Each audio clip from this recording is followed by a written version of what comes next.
I ask for perfection, and you bring me this mediocrity. Get this out of my sight! A strict, wealthy woman hired a maid she didn't even respect. From the first day, she treated her like nothing.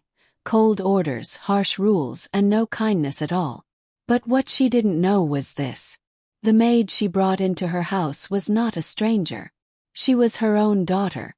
What happens next will melt your heart. Belinda stepped down from the bus with a small bag held tightly in her right hand. She did not look around too much, not because she was afraid, but because she had learned that when you arrive in a new place with nothing, it is better to remain quiet and observe first. Her sandals touched the paved compound, and she stood still for a moment, forcing herself to breathe calmly. This was not the kind of life she once imagined. She had grown up in a dusty riverside village where people washed clothes in the river, and children ran barefoot across farmland with no fear of stones. In that village, a person's name could be known by everyone before they even turned 10. But in this city, no one cared who you were. They cared only about what you could do and how useful you could be. Belinda walked toward the gate and met a woman standing there already, as if she had been waiting. The woman was older, with a firm face and eyes that missed nothing. Her blouse was neat, her wrapper tied properly, and her posture showed she was not someone that people spoke to carelessly. "You must be Belinda," the woman said. "Yes," Belinda replied politely. "I am Marlena. I manage things in this house. Give me what you brought." Belinda opened her bag and removed a sealed envelope. She handed it over carefully. Marlena did not open it outside. She walked ahead and Belinda followed. They entered the compound through a second gate and passed through a wide corridor until they reached a sitting room with expensive furniture that looked untouched. Madame Gina was seated at the far end. She was dressed in a fitted gown that looked simple but expensive. She did not rise when Marlena approached. She did not smile. Her eyes moved briefly to Belinda, then away, as if Belinda was not a person but an object that had been delivered. Marlena placed the letter on the table in front of her. Madame Gina opened it slowly, read it without expression, and then placed it back down. "Papa Joe sent you," she said. "Yes, madam." Madame Gina looked at Belinda properly this time, but only for a second. Her gaze was sharp, controlled, and unreadable. "Can you cook?" Madame Gina asked. "Yes, madam." "You will sleep where you are told," Madame Gina continued. "You will speak only when you are spoken to.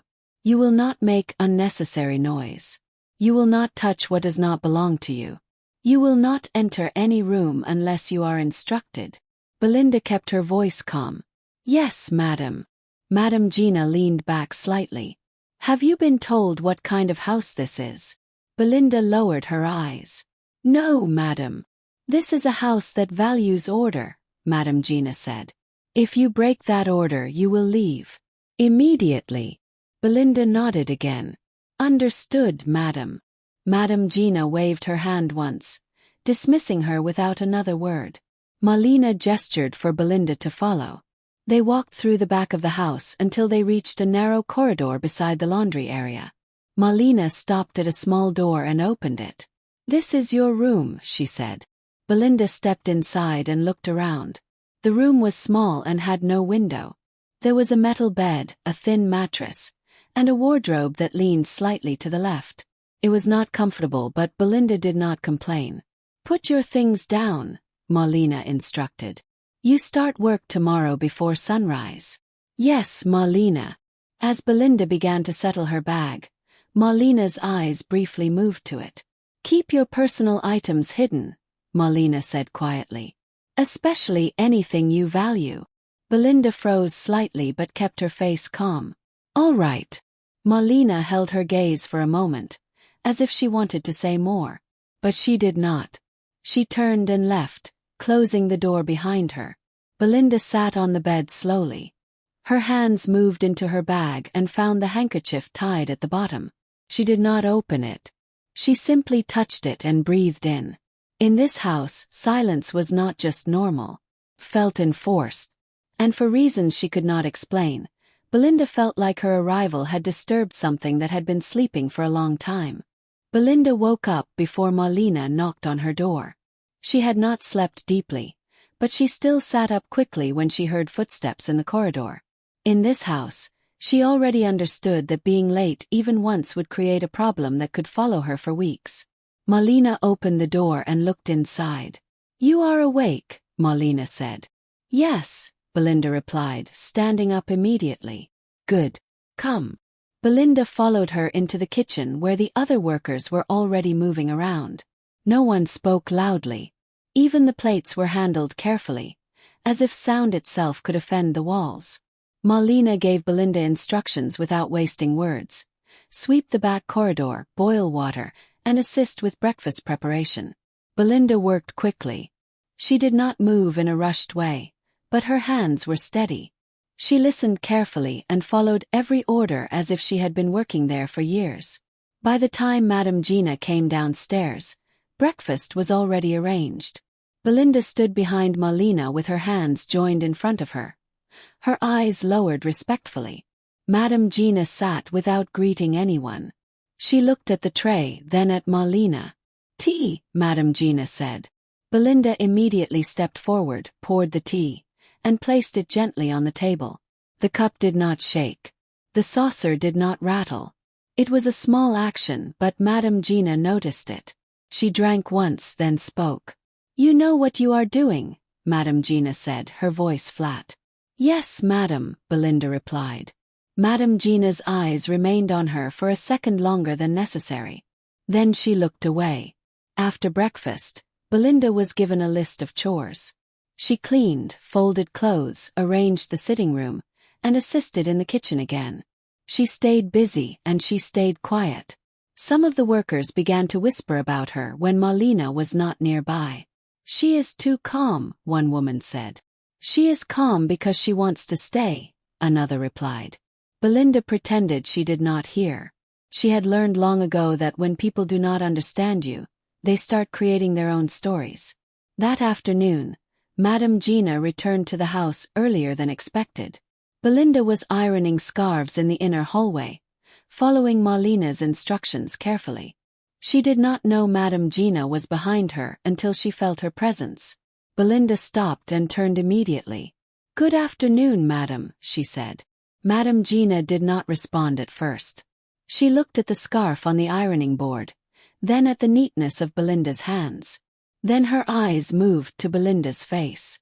"How long have you been working as a housemaid?" Madame Gina asked.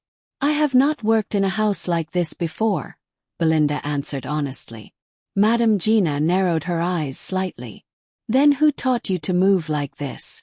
Belinda hesitated, not because she was hiding anything, but because she did not know how to answer properly.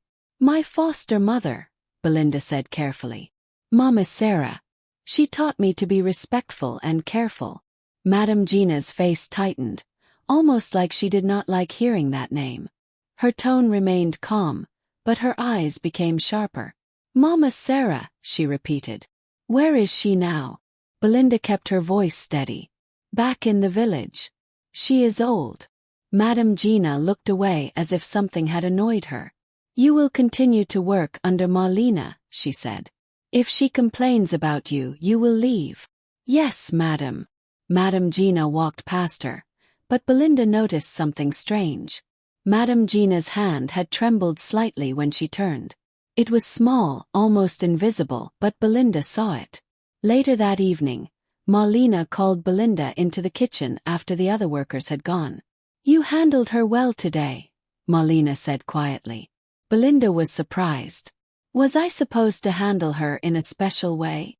Marlena stared at her as if she was measuring her. "Madame Gina is not an ordinary woman," Marlena said. "She does not tolerate mistakes. But she also does not tolerate people who remind her of things she does not want to remember." Belinda's chest tightened. "What do you mean?" Marlena did not answer directly. She only stepped closer and lowered her voice. "Keep your focus. Do your work. And keep your personal belongings hidden." Belinda's fingers pressed together. She nodded slowly. That night, when she lay on her narrow bed, she could not stop thinking about Madame Gina's eyes. It was not just strictness. felt like confusion mixed with discomfort. And Belinda began to wonder if she had been sent into this house not only for work, but for something else she could not yet name. Belinda had been in Madame Gina's house for several weeks when she received an unusual instruction. It happened after lunch, when Madame Gina returned from one of her meetings and passed through the living room without greeting anyone. Belinda was dusting the shelves near the hallway when Marlena approached her with a calm but serious expression. "Madame Gina has given you a task," Marlena said. Belinda stopped working immediately. "Yes, Marlena. You will organize the old cabinet in the living room," Marlena continued. "The one near the corner." Belinda looked toward the cabinet. It was an old wooden piece with carved designs and heavy drawers. It always looked clean on the outside, but no one ever opened it. Belinda had assumed it was either unused or forbidden. "Is it allowed?" Belinda asked carefully. Marlena gave her a sharp look. "You will not ask questions. You will only do what you are told." Belinda nodded quickly. "Understood." She moved to the cabinet and opened the first drawer slowly. Inside were papers folded neatly in stacks, old receipts, faded letters, and notebooks with handwriting that looked formal and careful. Belinda worked methodically, separating the documents into piles. She did not rush, because she knew one mistake could bring trouble. In the second drawer, she found an old account book with Madame Gina's name written inside. Some pages were filled with numbers and dates. Others were blank. Under the account book were a few postcards from foreign countries, and beneath them was a torn photograph. Belinda lifted the photograph gently. It was incomplete, ripped through the middle.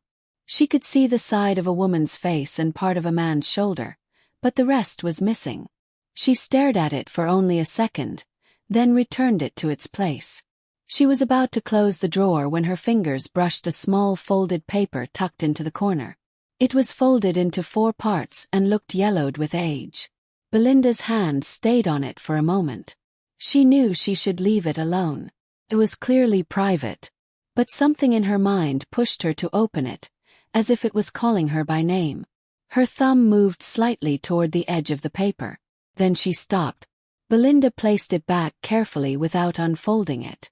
She closed the drawer, locked the cabinet the way she found it, and wiped her hands on her apron as if the moment had not happened. But the moment stayed inside her. That night, Belinda went to sleep expecting the usual tiredness. Instead, she fell into a dream so vivid that it felt like someone had forced it into her mind. In the dream, she was standing near a river. The water was wide, dark, and moving fast. She could not see her own face, but she could feel fear pressing on her chest. A basket floated on the water, and inside it, something small moved gently as the current carried it away. Belinda ran toward it, but her feet refused to move properly. It was as if she was trapped in sand. Then she saw hands, 2 pairs of hands, pushing the basket forward. The hands did not belong to her. She could not see the faces of the people, only their arms and their determination. The basket drifted away. Belinda opened her mouth to scream, but no sound came out. She woke up suddenly, drenched in sweat. Her heart pounded hard against her ribs. She sat up and looked around her dark room, breathing heavily. It was only a dream, but it did not feel like a normal dream. It felt like a memory wearing the clothes of a dream. The next night it happened again. The river, the basket, the hands letting go. Each time she woke up shaking, but each morning she stood up, washed her face, and went back to work as if nothing was wrong. Belinda did not want to show weakness. She did not want anyone to think she was unstable. On the 4th day, Marlena noticed. Belinda was cutting vegetables in the kitchen when Marlena stood behind her and spoke quietly. "You have been sleeping badly," Marlena said. Belinda paused. "I am fine." Marlena watched her face carefully. "You are not fine. Your eyes are tired." Belinda tightened her grip on the knife, then spoke softly. "I keep dreaming about a river." Marlena did not look surprised. She only nodded slowly, as if she had been waiting for this. "Dreams do not always come from sleep," Marlena said. "Sometimes they come from truth." Belinda turned and looked at her. What truth? Malina held her gaze. Not everything is meant to be spoken immediately. But you must be careful. This house carries old stories. Belinda swallowed. Are you saying I have something to do with those stories? Malina did not answer directly. She simply said, do your work. Keep your mind clear. And do not touch what is buried unless you are ready to face what comes out. Belinda nodded slowly. That night, she sat on her bed and reached into her bag. She pulled out the handkerchief and opened it for the first time in weeks. The red pearl necklace sat in her palm, shining faintly in the low light. Belinda held it tightly. She did not know why, but she was starting to believe it had brought her here. Belinda's dreams continued, but she learned how to hide their effect. She woke up tired, washed her face, and moved through her duties with the same quiet precision the house expected from her. She did not want the other workers to label her as weak or unstable. In a place like this, weakness gave people permission to disrespect you. But even though Belinda tried to control her own unease, she could not control what was happening to Madame Gina. Started with small changes. Madame Gina began to complain about things she previously ignored. The tea was too hot then too cold. The sitting room smelled wrong, even after it had been cleaned. Her meetings exhausted her more than usual, and she became impatient with everyone, especially Malina. One morning, Belinda was arranging Madame Gina's reading table when Madame Gina entered and stopped suddenly. Who moved this chair? Madame Gina demanded. Belinda turned quickly. I did, madam. Malina said I should create more space. Madame Gina stared at her as if she had not answered the question properly. Do not touch things unless you are sure, Madame Gina said, her voice sharp. Belinda lowered her eyes. Yes, madam. Madame Gina walked away, but the tension remained. Belinda could feel it even when Madame Gina was not in the same room. It spread through the house like a silent warning. Later that week, Madame Gina called a doctor. Belinda was not present during the appointment, but she overheard Malina speaking to another worker afterward. The doctor said there is nothing wrong, Malina said. He checked everything. But Madame Gina has been restless, the worker replied. Malina's response was careful. Restlessness is not always sickness. That same night, Belinda was washing dishes when she saw Madame Gina standing alone near the staircase. Madame Gina's face was pale and tight. Her hands were clenched, as if she was trying to control her breathing. Madam, Belinda said carefully, should I call Malina? Madame Gina looked at her, and Belinda saw something unfamiliar in her eyes, fear. No, Madame Gina answered quickly. Just go back to what you were doing. Belinda obeyed, but the image stayed in her mind. She had never expected Madame Gina to look afraid of anything. 2 days later, Madame Gina did something even more unusual. She invited a spiritual cleanser to the house. The woman arrived with dried leaves and small containers. She spoke in a low voice, walked through the rooms, and burned the leaves while muttering words that Belinda could not fully understand. Malina stayed nearby, watching with the expression of someone who had seen such things before. Belinda remained in the kitchen, but she could smell the smoke drifting through the hallway. She did not like it. It made the air feel heavy and forced, like something was being pushed away instead of addressed properly. That evening, Madame Gina looked no better. If anything, she looked worse. She stood by the window in her private sitting space, her eyes fixed on nothing. When Malina approached, Madame Gina did not speak at first. Malina, Madame Gina said eventually, her voice lower than usual. Do you feel it too? Malina remained calm. I feel that you have been sleeping badly. Madame Gina turned sharply. I feel like something has returned to my house. Something I did not invite. Malina did not flinch. Some things do not require invitations. They return when they are ready. Madame Gina's mouth tightened. Stop speaking in riddles. Malina stepped closer, lowering her voice. Madam, fear does not erase the past. It only delays the day you will face it. Madame Gina's eyes hardened. You are becoming too bold. Malina spoke carefully but firmly. I am becoming honest. You have been unsettled since the day that girl arrived. You know why. Madame Gina's face changed immediately. She looked away, then walked out without answering. That night, Belinda was in her room when she heard movement above. Someone was walking around Madame Gina's room longer than usual. The footsteps were heavier, restless. Later, when Belinda went to the kitchen to fetch water, she saw Marlena standing alone near Madame Gina's corridor. Marlena's face was serious, and her hands were clasped tightly, as if she was praying without words.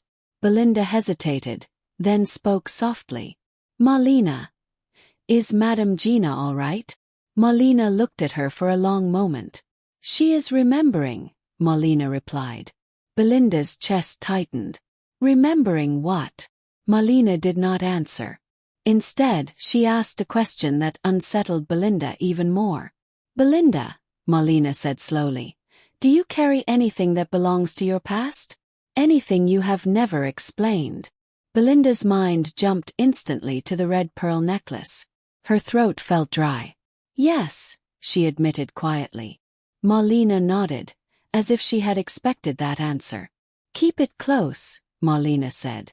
Because when Madame Gina begins to speak, she will not be speaking only about herself. Belinda stood frozen.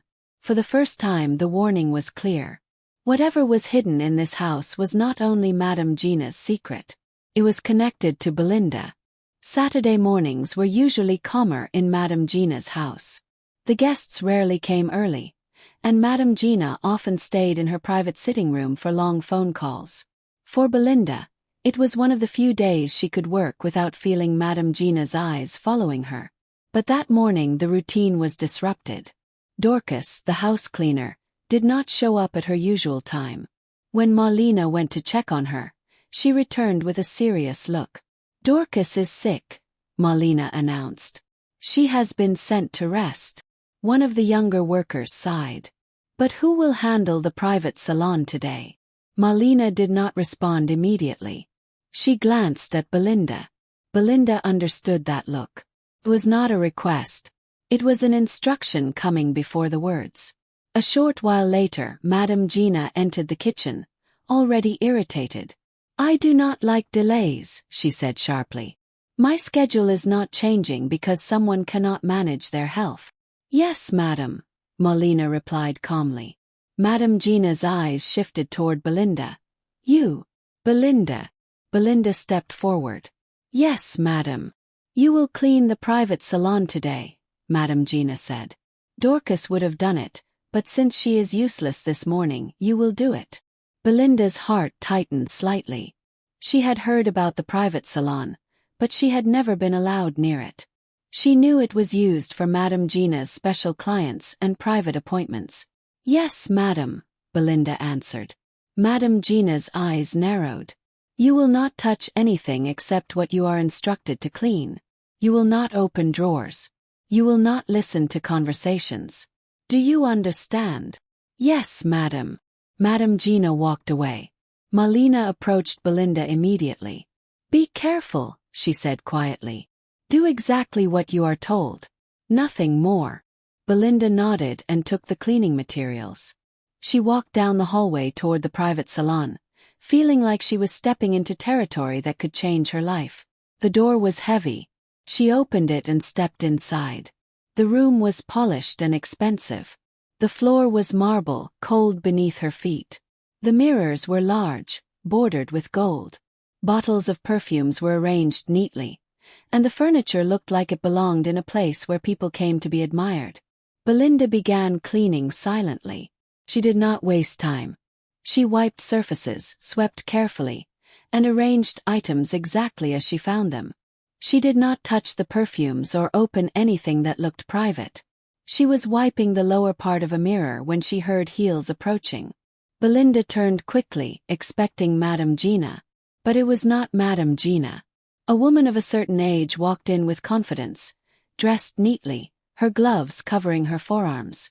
Her posture was controlled, and her voice carried authority without being loud.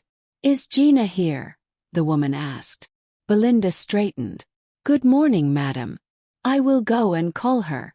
The woman lifted her hand slightly. No, wait. You are new here. Belinda paused. Yes, madam. What is your name? The woman asked. Belinda, Belinda replied. The woman's eyes stayed on her face. Not casually, not politely. It was the type of look people give when they are trying to match a memory to the person in front of them. Belinda, the woman repeated slowly. Where are you from? Belinda answered carefully. A village near the river, madam. The woman's face tightened slightly.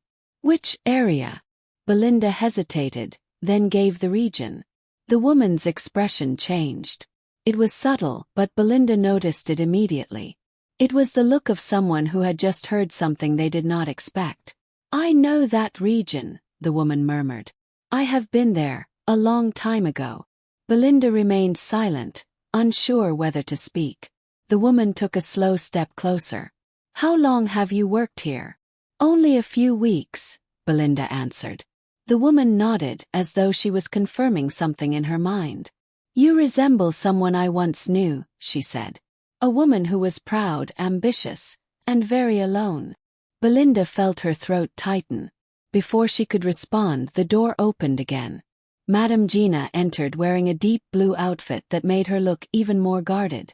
Her face changed the moment she saw the woman. Auntie Christabel, Madame Gina said, forcing a controlled smile. You are early. Auntie Christabel turned, her voice calm. I come early when I sense the day will be heavy. Madame Gina's eyes shifted to Belinda. Why are you still here? She asked sharply. Belinda lowered her head. I was cleaning, madam. This madam arrived and asked for you. Madame Gina's lips pressed together. You can leave now.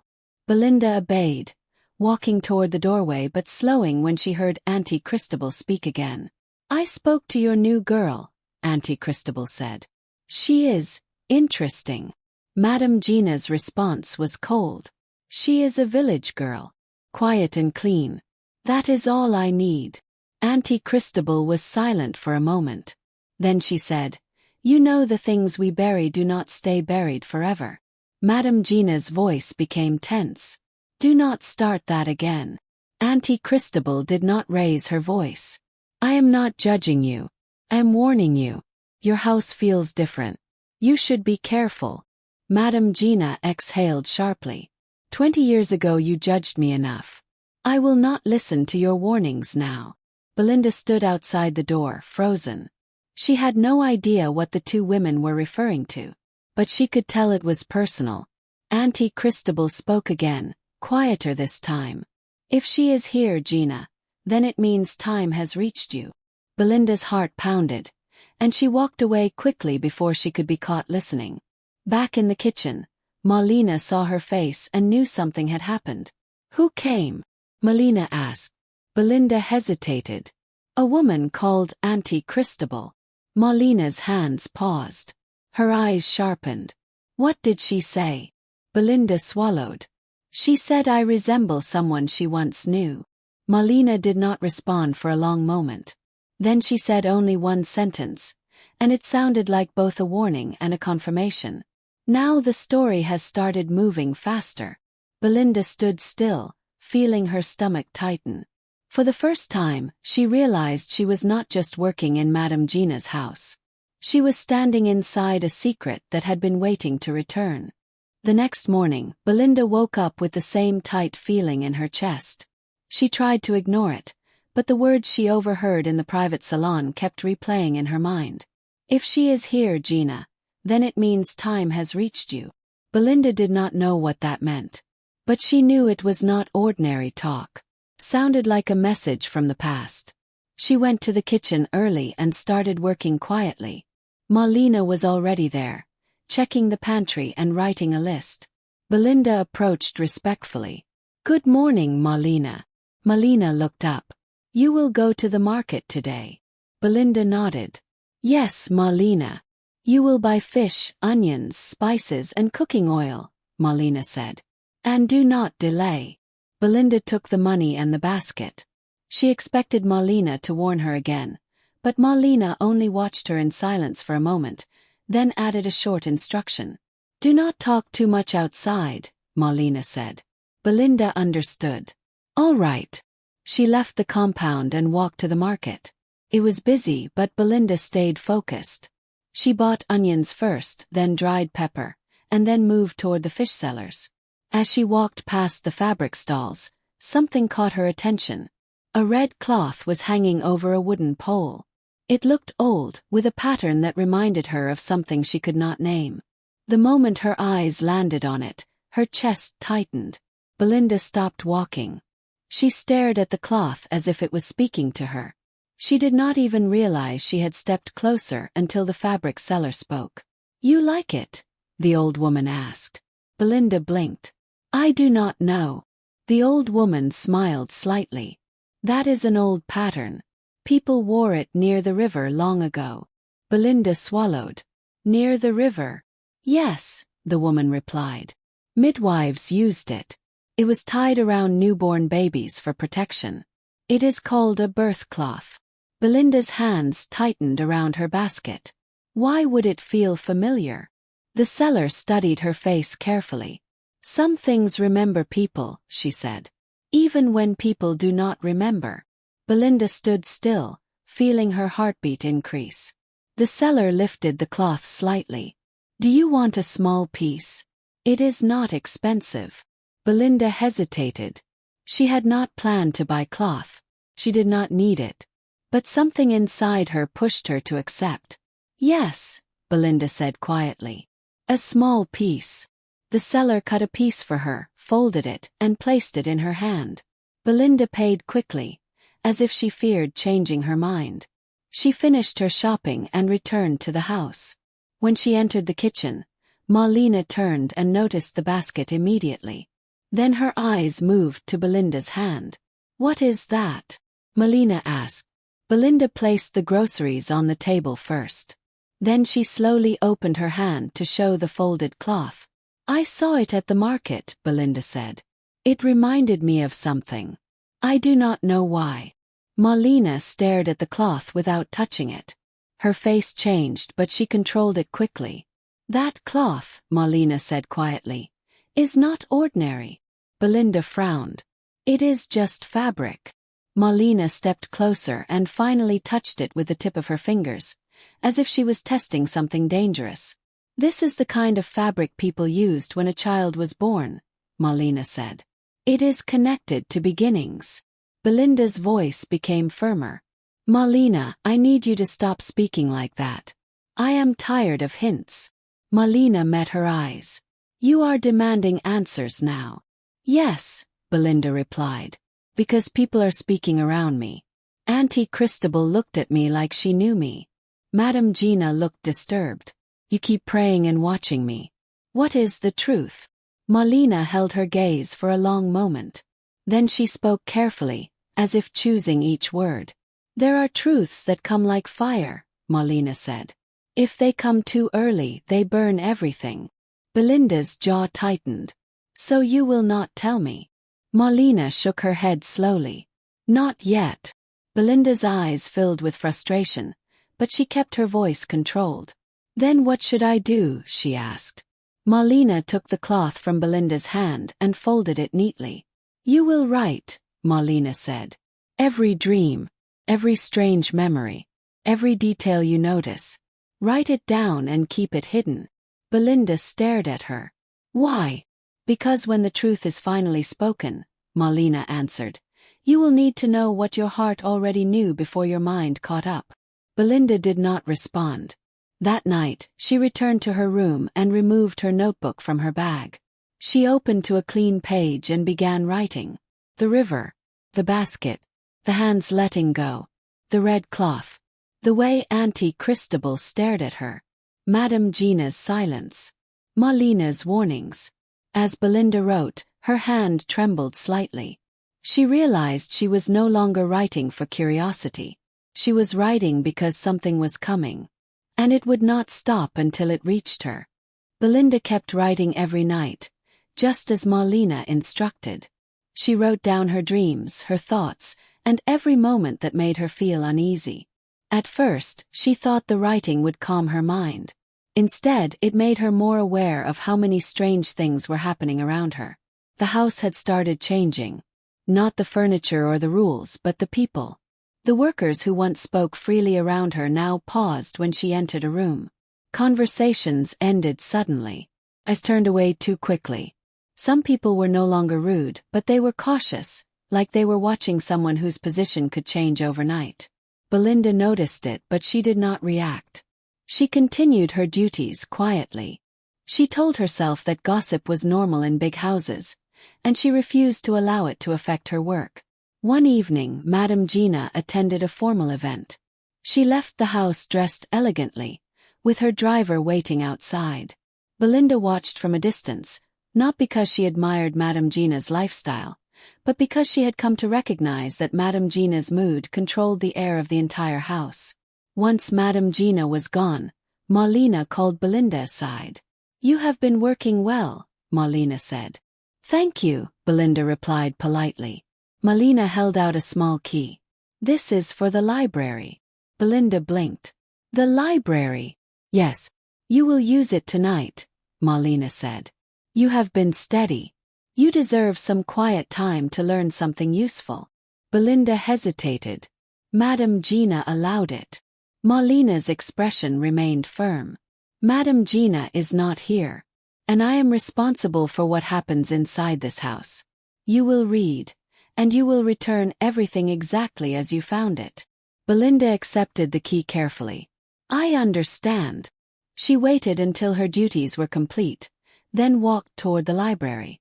The door was locked, and the air around it felt heavy, like that room held things people avoided. She inserted the key, turned it slowly, and pushed the door open.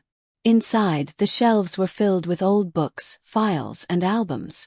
The room was quiet, but it was not peaceful. It felt like a place where memories had been stored and forgotten.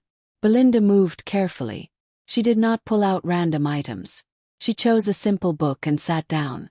After reading for some minutes, she stood up and returned the book. That was when she noticed an album on a lower shelf, partially hidden behind other files. It looked old, like it had not been touched in years. Belinda hesitated. She knew the rule.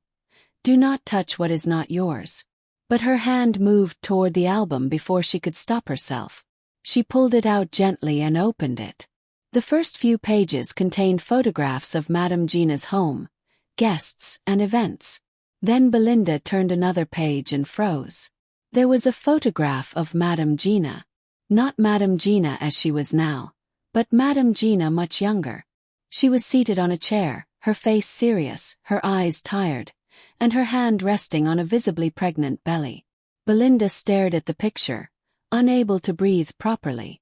The image triggered the same feeling her dreams carried: fear, separation, and silence.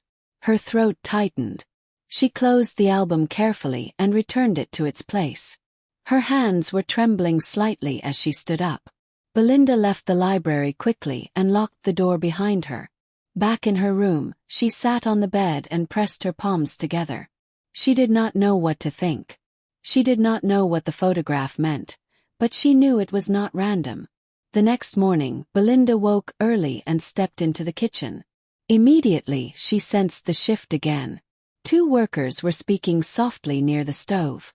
When Belinda entered, they stopped. One of them forced a small smile and moved away. Belinda ignored it, but her heart was heavy. Later in the day, a younger house worker approached her quietly while she was folding linens. "Belinda," the girl said in a low voice, "you should be careful." Belinda looked up. "Why?" The girl hesitated, then spoke quickly.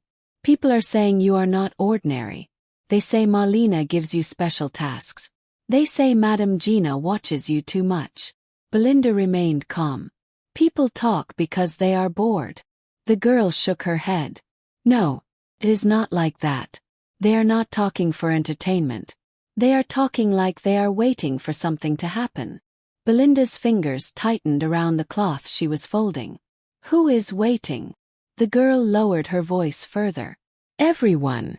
Belinda felt her stomach tighten. She wanted to ask more questions, but she knew the girl might not have more answers. That evening, Marlena found Belinda alone in the kitchen. You went into the library, Marlena said. Belinda looked up quickly. Yes, I returned everything. Marlena nodded. Did you see anything unusual? Belinda hesitated. She wanted to lie, but she could not. I saw a photograph, Belinda admitted. Madame Gina was pregnant. Marlena's face did not show shock. Instead, she looked like someone who had expected the sentence. Belinda took a slow breath. Marlena, why is everyone watching me? Marlena walked closer. Because some people have started to recognize what you do not recognize yet. Belinda's voice became firm. Then tell me. Marlena's gaze did not move. Not yet, she said. But you are getting closer. Belinda's chest rose and fell slowly. I am tired of getting closer. Marlena nodded once. I know. Belinda went back to her room that night and opened her notebook.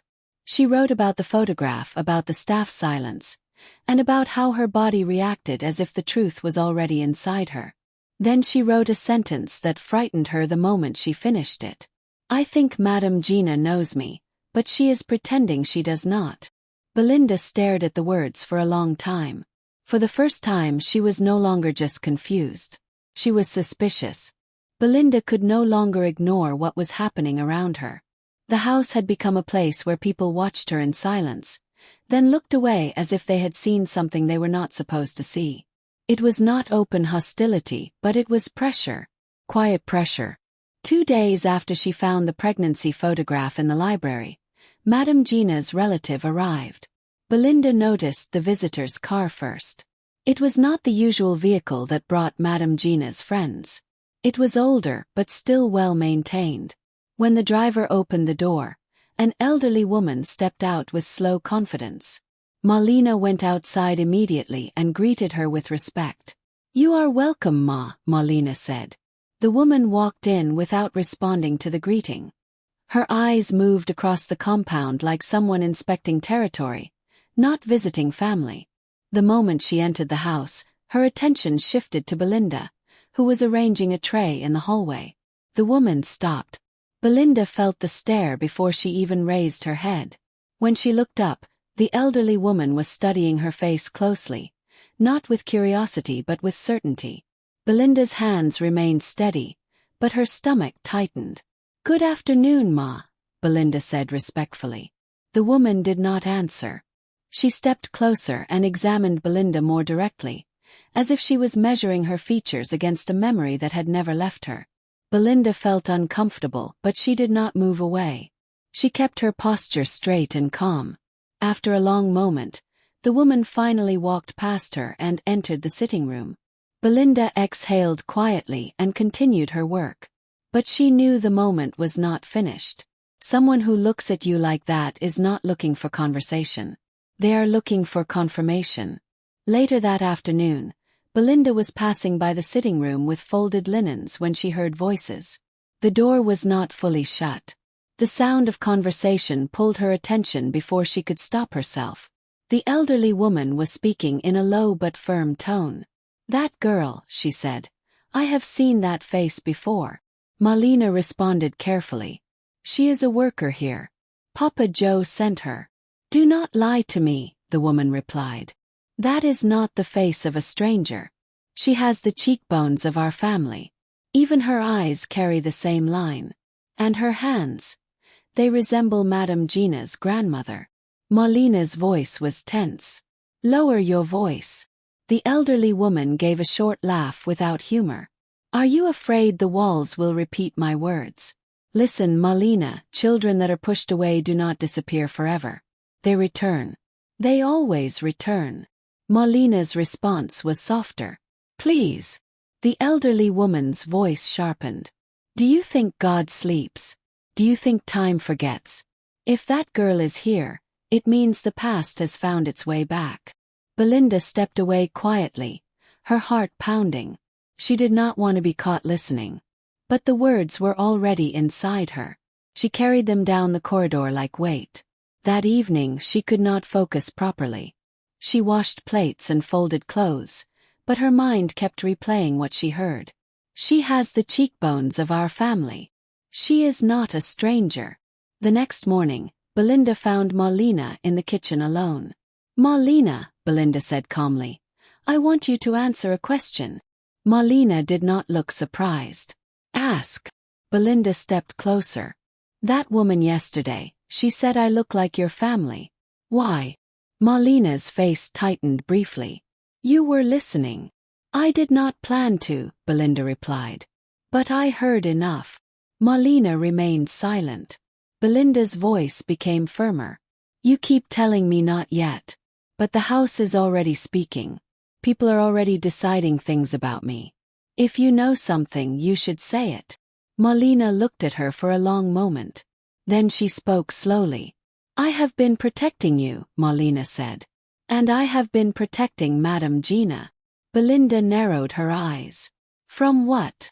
Marlena sighed. From truth that arrives too violently.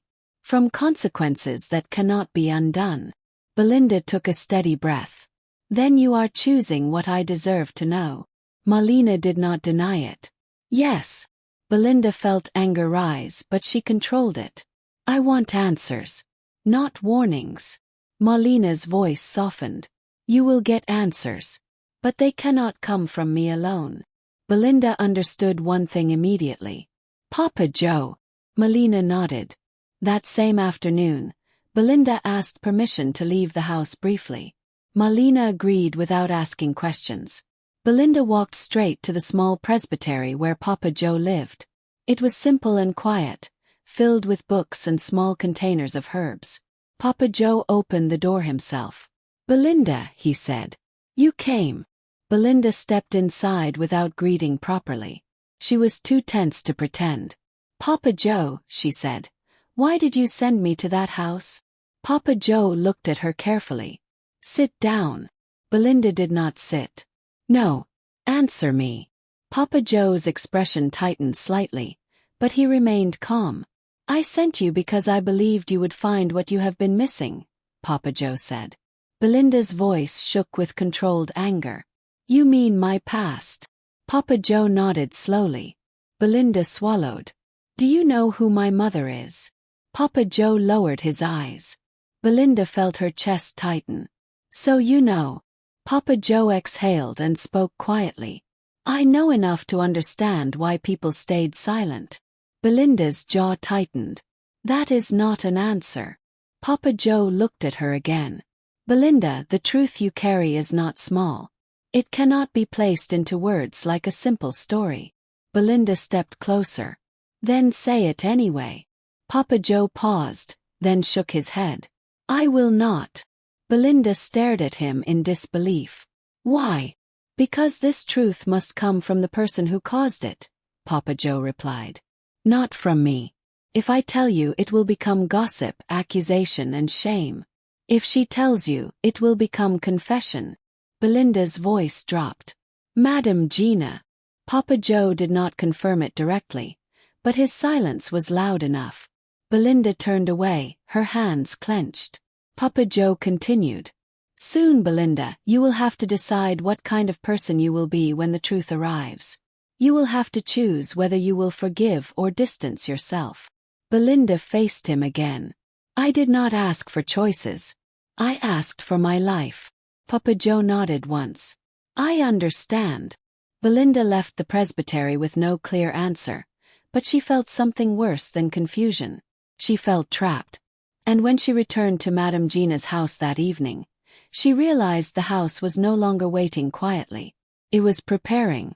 Belinda returned from Papa Joe's presbytery with the same questions she carried when she left, but now those questions had become heavier. Papa Joe's refusal did not feel like protection. Felt like control. Everyone around her seemed to believe the truth belonged to them, to release only when they were ready. When she entered the house, Marlena was waiting in the kitchen. You are back, Marlena said. Belinda nodded. Yes. Marlena studied her face. Did he tell you anything? Belinda kept her voice calm. He told me nothing that changes my situation. Marlena sighed quietly, like someone who expected that answer. Then you must be patient. Belinda looked at her directly. Patience is easy for people who already know. Belinda followed Marlena into the living room with a tight chest and trembling hands. She did not know why her body felt ready for pain, but she could feel it. The silence in the house was different that morning. It was not the usual controlled silence. This one felt like a final warning. Madame Gina was already seated. Her back was straight, but her face looked tired, like someone who had been fighting with her own conscience all night. On the table in front of her was the dark wooden box. Belinda sat slowly, her eyes fixed on it. Madame Gina did not delay. "Belinda," Madame Gina said, her voice low but clear, "I will tell you the truth today because I can no longer live with it." Belinda's fingers tightened on her lap. 24 years ago, Madame Gina continued, I became pregnant. The man responsible was Alfred. He was my boyfriend. Belinda did not breathe properly. Madame Gina's mouth tightened as though the memory still disgusted her. "When I told Alfred about the pregnancy, he refused it," Madame Gina said. "He told me he did not want a child. He told me it would destroy his life. And he left me to carry the shame alone." Belinda stared at her without blinking. Madame Gina's voice became heavier. "I was afraid. Not only because he abandoned me, but because I realized something else." Belinda's lips parted slightly. "What?" Madame Gina looked her in the face. "I realized that if I kept you, I would become poor. I would lose my future. I would lose the luxurious life I was fighting to build. I was not ready to struggle." Belinda's eyes widened. Madame Gina continued, forcing the words out. "So I made the decision to abandon you. I did it because I wanted comfort more than I wanted responsibility." Belinda's entire body stiffened. The truth did not sound like a gentle confession. It sounded like a sentence being passed. Madame Gina lowered her gaze. "I left you in the hands of someone who would protect you. I buried your existence and moved on." Belinda swallowed hard. Her throat burned. Then she asked the question that had been choking her for weeks. "How did Marlena know?" Belinda's voice was sharp. How did she know the secret? Madame Gina looked toward Marlena briefly. Then she answered. "Because Marlena was the one I told," Madame Gina said. "She was there. She helped me. She kept it hidden." Belinda turned her head slowly toward Marlena. Marlena did not defend herself. She did not deny anything. She simply stood still, with an expression of quiet pain. Belinda looked back at Madame Gina. Her voice shook. "This means everyone knew except me." Madame Gina's face tightened. Belinda's eyes filled suddenly, and before she could stop it, tears rolled down her cheeks. She covered her mouth with one hand, but the sound still came out. She had carried uncertainty for years, but she had never prepared for the coldness of the truth. Madame Gina's eyes widened slightly, but she did not move immediately. Belinda wiped her face angrily and looked straight at her. "Did you recognize me the first day I entered this house?" Belinda demanded. Madame Gina hesitated for a second too long. "Yes," she answered. "I did." Belinda's tears fell faster. "How?" she asked.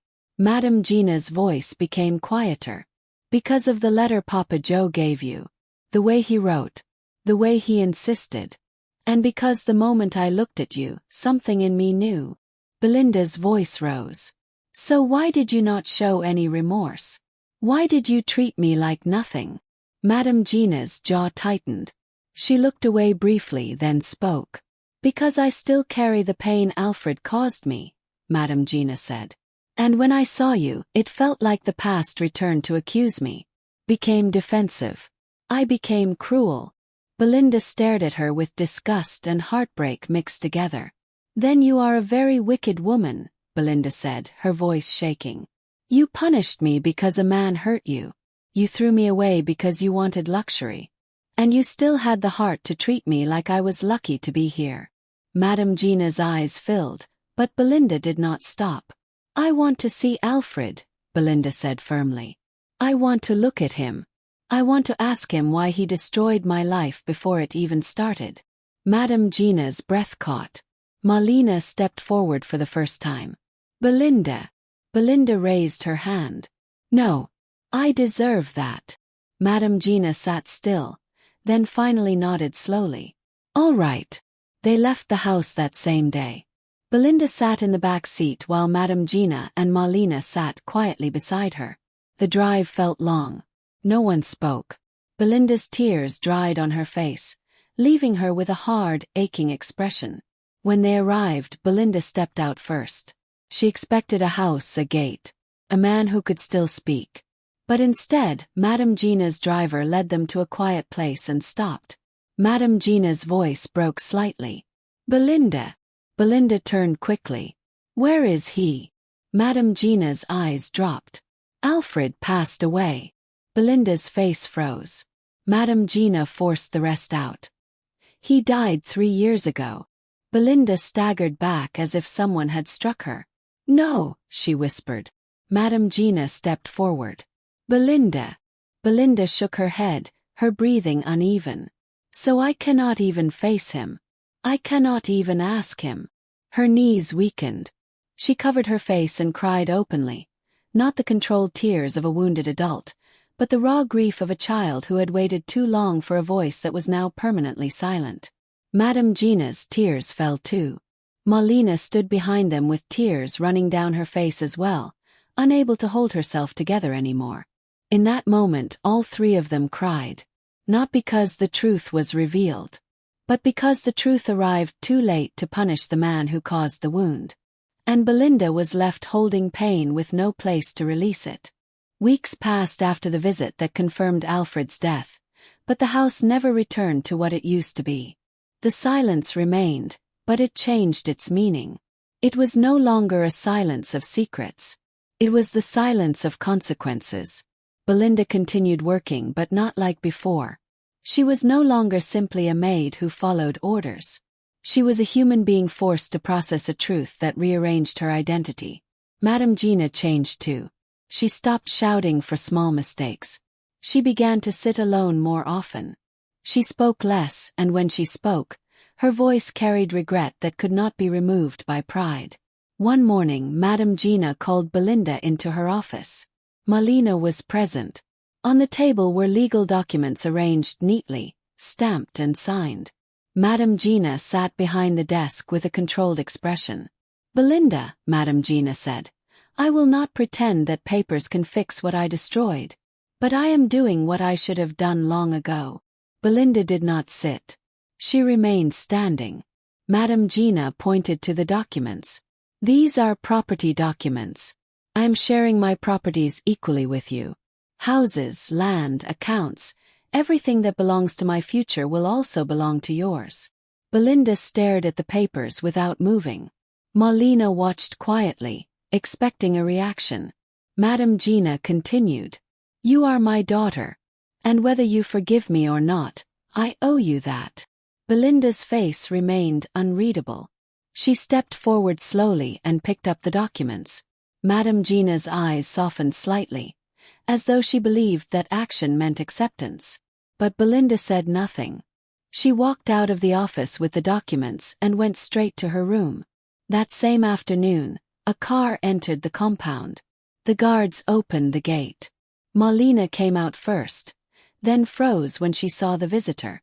An elderly woman stepped out slowly, holding a bag with both hands. Her clothes were simple, her posture humble, and her eyes carried the quiet strength of someone who had suffered without bitterness. It was Mama Sarah. Belinda rushed forward and held her tightly.